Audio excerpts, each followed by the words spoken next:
Kyle, I know what you're thinking. You're wondering, Sean, what is the nerdiest thing that you did today? And I will tell you, the nerdiest thing I did today is I connected smoke alarms to my home automation system, Home Assistant, and I did that just recently. It went really well. It wasn't terribly exciting. I just like hooked it up and beep beep, it was recognized. The better question, and maybe the one that you were really wondering, is, Sean, why did you connect a smoke alarm to your home automation system? And Kyle, I'm glad you sort of maybe asked, because I'm gonna tell you. Today, I watched a video from one of my favorite YouTubers whose name I don't even know. I'm sure he has a name. He doesn't say his name often, and I haven't been a fan long enough to figure out what his name is, but I'm gonna put a link in the description to this video so you can watch the video. He explains all sorts of really good things, and the thing he explained today is that there are two types of smoke detectors, which I didn't know. Well, I mean, I know there's more than one kind. There's like the kind that works, and then the kind where you forgot to replace the battery, so they chirp every 5 minutes, and I don't know if they really work. As somebody who has had their house burned down,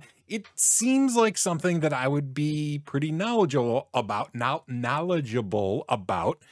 I have to admit that I didn't know. There's the ionizing one, and then there's the photosynthetic. No, not photos, that's plants.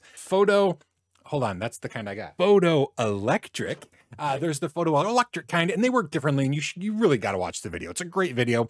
But the crux of the issue is that the smoke detectors that have the radioactive, it's not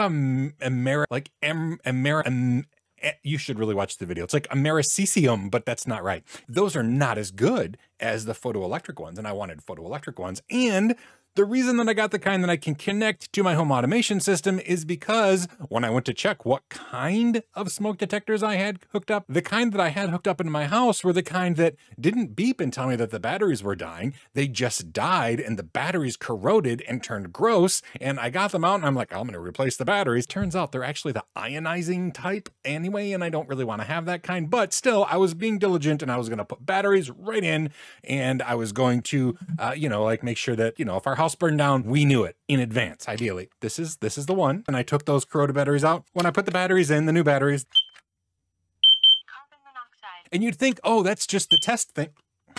But no, it didn't stop. It kept telling me that my house was burning down, and I assure you that it was not. Or if so, it was in the very early stages.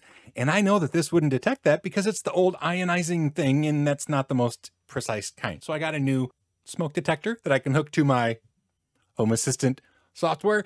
And the answer to the question that maybe you asked is, I want my home automation system to tell me when the batteries in my smoke detector are getting low. Because I know the rule, like when the time change happens, you're supposed to change the batteries in your smoke alarms. But, do you know that they're probably going to do away with the time change? And then what? Will everybody have dead corroded batteries, and when they replace them, their smoke alarm tells them their house is burning down when it's not?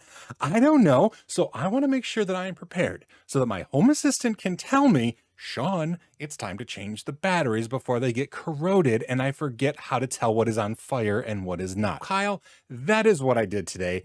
That is why I did it today. And it makes me wonder, Kyle, what is the nerdiest thing that you did today?